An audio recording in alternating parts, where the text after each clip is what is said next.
दोस्तों, आज मैं आप सबको सुनाने जा रही हूँ लियो टॉल्स्टॉय की एक बेहतरीन कहानी जिसका नाम है आखिर कितनी ज़मीन। तो चलिए शुरू करते हैं। कहानी की शुरुआत होती है दो बहनों से। बड़ी बहन की शादी शहर में एक सौदागर के साथ हुआ था, तो वहीं छोटी बहन की शादी गांव के एक किसान के साथ। दोस्तों, बड़ी बहन का अपनी छोटी बहन के यहाँ आना हुआ तो दोनों काम निपटा कर बैठकर बातें करने लगी। बड़ी बहन अपने शहर की जिंदगी की तारीफ करते हुए बोली, देखो हम कितने आराम से रहते हैं। फैंसी कपड़े और ठाट बाट के सामान, स्वाद स्वाद के खाने पीने की चीज़ें और फिर तमाशे, थिएटर और बाग बगीचे। छोटी बहन को ये बात लग गई। उसने शहर की जिंदगी को नीचा दिखाते हुए कहा, मैं तो तुम्हारे साथ अपनी जिंदगी की कभी अदला बदली ना करूं।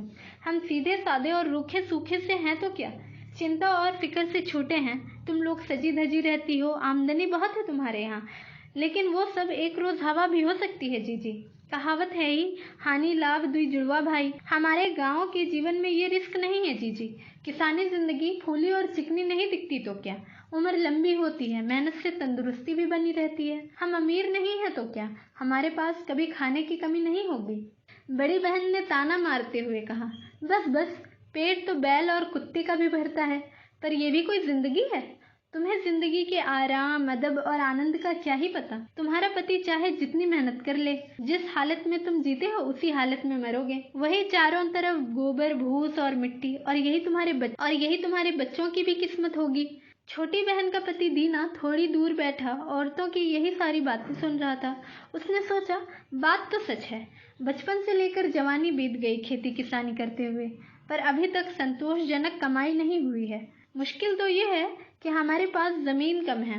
बस किसी तरह मुझे बहुत सारी ज़मीन मिल जाए तो मुझे किसी की परवाह नहीं, चाहे फिर शैतान ही क्यों ना आ जाए। शैतान वहीं कोने में दुबका बैठा सब समझ रहा था। उसने अपने मन में कहा, अच्छा हजरत, यही फैसला सही, मैं तुमको काफी जमीन दूंगा और फिर देखते हैं तुम्हें मेरी परवाह है या नहीं। गांव के पास ही जमींदारिन की कोठी थी, जिसके पास करीब 300 एकड़ जमीन थी। उसके अपने किराएदार किसानों के साथ अच्छे रिलेशन थे, लेकिन उसने अपना एक एजेंट रखा हुआ था जो किसानों से जुर्माना वसूला करता था। दीना बेचारा काम तो बहुत करता था, पर कभी उसका बैल जमींदारों के खेत चर लेता तो कभी गाय, और कभी कभी तो उसके बछड़े ही किसी की रखी हुई घास में मुंह मार आते। इस तरह दीना को बहुत सारे जुर्माने भरने पड़ते थे। अगले ठंडी के महीनों में खबर आई कि मालकिन अपनी जमीन मुंशी इकराम अली को बेच रही है। किसान चौकन्ने हो गए। उन्हें पता था मुंशी इकराम अली उनके साथ और भी ज्यादा सख्ती से जुर्माना वसूल करेंगे, तो सभी किसानों ने मिलकर फैसला किया कि वो सब मिलकर मालकिन की जमीन खरीद लेंगे। पर दोस्तों, किसानों के बीच आम सहमति नहीं बन पाई। एक्चुअल में दोस्तों, शैतान ने उनके बीच फूट डाल दी थी। तो लास्ट में किसानों ने तय किया कि सभी किसान अपनी जरूरत और पैसे के हिसाब से मालकिन की जमीन खरीदेंगे। मालकिन भी इस बात पर राजी हो गई कि किसान जमीन के आधे पैसे अभी चुका दें और बाकी की रकम अगले साल भर बाद चुकाते रहें। दोस्तों, दीना ने भी अपने लिए 40 एकड़ की जमीन पसंद कर ली। 100 रुपए तो उसके पास पहले से मौजूद थे, तो बाकी के पैसों के लिए उसने अपना बछड़ा बेच दिया। अपने बेटे को काम पर रखकर मालिक से कुछ पैसे एडवांस लिए और कुछ पैसे उसने अपने पत्नी के भाई से उधार लिए। इस तरह दोस्तों, दीना ने 40 एकड़ जमीन खरीदने के लिए आधी रकम जमा कर ली और मालकिन के पास जाकर जल्द ही जमीन रजिस्ट्री करवा ली अपने नाम। दोस्तों, देखते ही देखते दीना अब एक आम किसान से जमींदार बन गया था। उसकी जिंदगी में पहले से ज्यादा खुशी थी, पर अब पड़ोसियों से उसके रिलेशन बिगड़ने लगे। एक्चुअल में दोस्तों, बाकी लोगों के पास जमीन की कमी की वजह से उनके मवेशी दीना के खेत में घुस आते थे। दीना भी ये बात जानता था, फिर भी उसने अपने पड़ोसियों पर मुकदमा दायर कर दिया और एक दो पड़ोसियों को तो जुर्माना भी भरना पड़ गया। उसके किसी पड़ोसी ने खुन्नस खाकर दीना के जमीन के कई पेड़ काट दिए। दीना को लगा जरूर ये धुन्नू का ही काम है, लेकिन सबूत की कमी की वजह से धुन्नू को मजिस्ट्रेट ने छोड़ दिया। इस पर दीना तैश में आकर अपना सारा गुस्सा मजिस्ट्रेट पर ही उतार दिया। इस तरह दोस्तों, दीना के रिलेशन उसके पड़ोसियों और अफसरों के साथ खराब हो गए थे। एक बार दीना की मुलाकात एक परदेसी से हुई, जिसने उसे बताया कि सतलज नदी के पार नई बस्ती बसने जा रही है। सरकार हर एक आदमी को 20 एकड़ जमीन मुफ्त में दे रही है और जमीन भी इतनी उपजाऊ कि पूछो मत। दीना के मन में भी इच्छा हुई कि चलकर देखा जाए आखिर कैसी जमीन है। दीना ने जाकर देखा तो उसे परदेसी की बात सच मालूम हुई। वो लौट कर अपने गांव को छोड़ने का प्लान बनाने लगा। वो अपना घर, जमीन, मवेशी सब कुछ मुनाफे में बेचकर अपने परिवार के साथ सतलज नदी के पार रहने चला गया। उसने जाते ही जमीन के लिए अर्जी दे दी। सरकार ने उसके फैमिली मेंबर के हिसाब से करीब 100 एकड़ जमीन दीना के नाम कर दिए। अब दीना की खुशी का ठिकाना ना रहा। दोस्तों, पहले दीना एक किसान था, फिर 40 एकड़ जमीन के साथ वो एक जमींदार बन गया और अब उसके पास 100 एकड़ जमीन थी। पहले तो वो उस जमीन पर मकान वगैरह बनाने में लगा रहा। दोस्तों, उसे बहुत प्राउड फील होता था। पर दोस्तों, धीरे धीरे उसे ये जमीन भी कम लगने लगी। उसे पता चला कि ये जमीन बस पहली बार में ही अच्छा फसल देती है। तो उसने सोचा कि उसे और भी ज्यादा उपजाऊ यानी कि फर्टाइल जमीन चाहिए। दोस्तों, 3 साल इसी तरह निकल गए। वो मन ही मन और भी ज्यादा बड़ी जमीन खरीदने के बारे में सोचता रहता था। आखिर उसे एक किसान मिला जो किसी प्रॉब्लम की वजह से अपने 1000 एकड़ जमीन दीना को 1000 रुपए के दाम में बेचने पर राजी हो गया। पर दोस्तों, दीना का मन अब भी नहीं भरा था।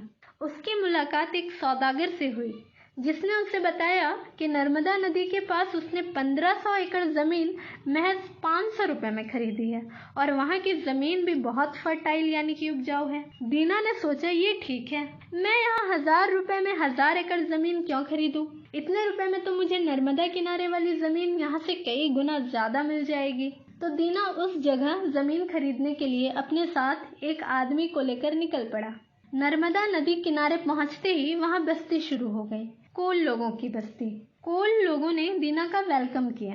दीना ने देखा कि ये लोग बहुत ही सीधे साधे हैं, काम के नाम पर बस शिकार करते हैं और खेती से इनका दूर दूर तक कोई लेना देना नहीं है। ये बेसिकली जंगली लोग हैं। फिर दीना की मुलाकात कोल लोगों के सरदार से हुई तो दीना ने अपने लाए हुए गिफ्ट जिसमें चाय और शराब थी देकर सरदार को खुश करने की कोशिश की। दीना ने फिर ट्रांसलेटर के जरिए जमीन खरीदने की बात की तो सरदार ने कहा, जितनी जमीन चाहिए चुन लो, हमारे यहाँ जमीन की कोई कमी नहीं है। पर दीना ने कहा, आपका शुक्रिया, पर मैं जमीन पट्टे पर्चे के साथ खरीदना चाहता हूँ ताकि मैं जमीन का मालिक बन सकूं।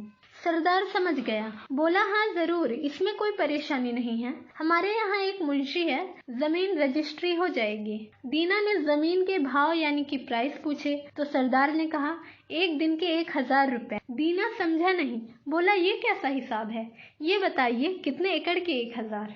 सरदार ने कहा, ये गिनना गिनाना हमसे नहीं होता, हम दिन के हिसाब से बेचते हैं। जितनी जमीन एक दिन में पैदल चलकर तुम नाप डालो वही तुम्हारी है और कीमत है दिन भर की 1000। दीना शॉक हुआ और बोला, एक दिन में तो बहुत सी जमीन को घेरा जा सकता है। सरदार हंसा और बोला, हाँ क्यों नहीं, वो सब जमीन तुम्हारी, लेकिन एक शर्त है, अगर तुम उसी दिन उसी जगह नहीं आए जहाँ से चलना शुरू किया था तब भी तुम्हें 1000 रुपए देने पड़ेंगे। सरदार ने दीना को शर्त समझाते हुए कहा कि जिस जगह से तुम चलना शुरू करोगे हम सब वही तुम्हारा इंतजार करेंगे। अपने साथ फावड़ा ले जाना, जहाँ जरूरी समझो वहाँ गड्ढा खोदकर घास से निशान बना देना। दिन भर जितना चाहो उतना बड़ा चक्कर लगा सकते हो, पर सूरज छिपने से पहले जहाँ से चले थे वहीं आ जाना। जितनी जमीन तुम इस तरह नापोगे वो सब तुम्हारी होगी। दीना खुश हुआ। तय हुआ कि अगले सवेरे ही वो चलकर जमीन नाप लेगा। खुशी के मारे रात भर दीना को नींद नहीं आई। वो सोच रहा था,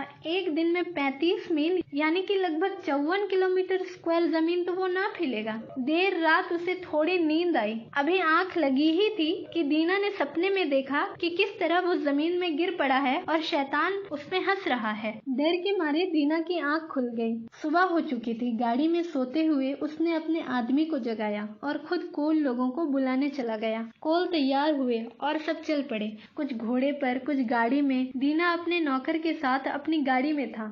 उसने अपने साथ फावड़ा भी रख लिया था। खुले मैदान में पहुंचे तो वहां पास में एक चट्टान थी और सामने खुला बिछा मैदान। सब अपने घोड़े गाड़ी से उतरकर चट्टान में जमा हो गए। सरदार ने फिर आगे न जाने कितनी दूर फैले जमीन के तरफ हाथ उठाकर दीना से कहा, देखते हो, जहाँ तक आंख जाती है वहां तक हम लोगों की जमीन है, उसमें जितनी चाहे तुम ले लो।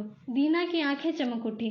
सरदार ने अपने सर की टोपी उतारी और जमीन पर रख दिया। कहा, ये निशान रहा, यहाँ से चलो और यहाँ आ जाओ। ध्यान रहे सूरज डूबने से पहले आ जाना। दीना ने भी 1000 रुपए गिनकर टोपी के नीचे रख दिए। फिर वो पानी और फावड़ा लेकर कुछ देर सोचता रहा कि किस तरफ चलना ज्यादा बेहतर होगा। हर तरफ तो लालच ही था। फिर उसने पूरब दिशा में चलना शुरू किया। 1000 गज लगभग 1 किलोमीटर चलने के बाद वो रुका। वहां गड्ढा किया और घास से निशान बना दी। फिर आगे बढ़ा। उसने तेज चलना शुरू कर दिया। कुछ देर बाद दूसरा गड्ढा खोदा। पीछे मुड़कर देखा तो चट्टान साफ दिखाई पड़ती थी। अंदाजन वो 3 मील तो आ ही गया था। सूरज की तरफ देखा, 1 पहर तो बीत गया था, लेकिन दिन में 4 पहर होते हैं। चलने में आसानी हो इसलिए उसने जूते उतार दिए। अब चलना आसान था। सोचा, अब 3 मील और चल लूं, फिर दूसरी डायरेक्शन में जाऊंगा। कितनी अच्छी जगह है, इसे हाथ से जाने देना बिल्कुल बेवकूफी है। लेकिन क्या अजब बात है कि जितना आगे बढ़ो उतनी जमीन एक से बढ़कर एक मिलती है। कुछ देर वो सीधा चलता रहा। अब चट्टान मुश्किल से दिखाई दे रही थी। दीना ने सोचा, मैं बहुत दूर आ गया हूँ, अब लौटना चाहिए। पसीना बेहद आ रहा था और प्यास भी बहुत लग रही। ठहर कर उसने फिर गड्ढा खोदकर निशान बना दिया। पानी पीकर वो लेफ्ट की ओर चलने लगा। चलता गया। गर्मी बढ़ रही थी। दोपहर हो चुका था। उसने सोचा, जरा आराम किया जाए। वहीं बैठकर रोटी खाई और पानी पिया। लेटा नहीं कि कहीं नींद न आ जाए। कुछ देर बैठकर फिर आगे बढ़ा। दोस्तों,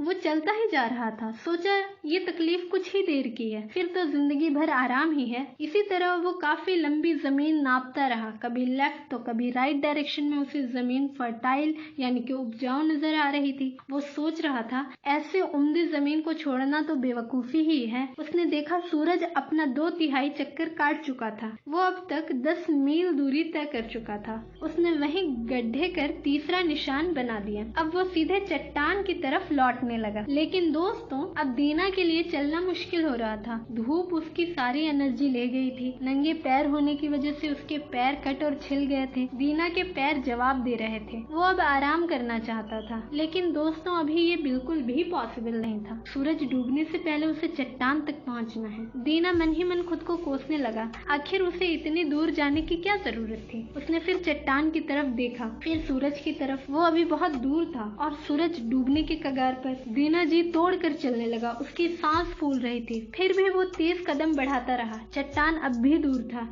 ये देख उसने दौड़ना शुरू किया। अपने जूते टोपी सब फेंक कर हल्का सा फावड़ा बस अपने साथ लेकर दौड़ता रहा।